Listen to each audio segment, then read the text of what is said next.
King Charles III is the UK's new head of state and head of the royal family. He's basically the CEO of the British monarchy, and he has said that one of his priorities is to bring down running costs.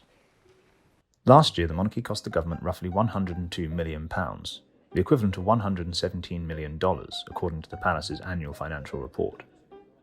So here's what we know about where that money comes from and how it's spent. I take this opportunity to continue the tradition of surrendering the hereditary revenues, including the Crown Estate, to my government for the benefit of all. The cost of carrying out official duties comes from something called the sovereign grant. Here's how that works.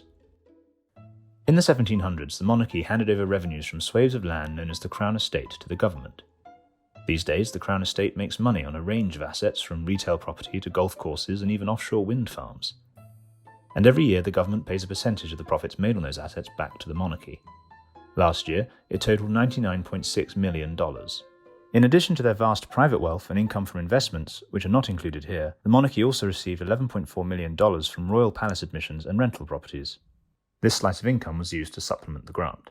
But last year, the monarchy also tapped a reserve of grant money from past years to meet its spending needs. So where did that money go? The bulk of this spending goes on the monarch's operating costs, official travel and property maintenance. In total, more than $3 million was spent last year on helicopter trips and journeys on the royal train.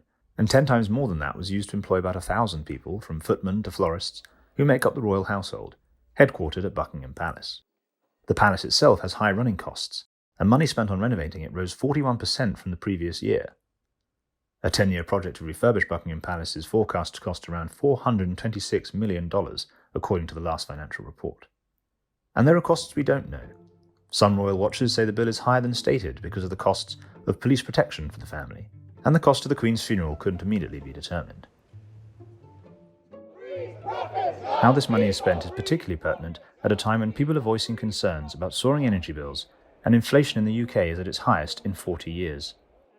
Her Majesty's government's priority is to grow and strengthen the economy and help ease the cost of living for families. $117 million of taxpayer money works out at about $1.73 or £1.50 per UK citizen. King Charles seemingly wants it to be even less than that.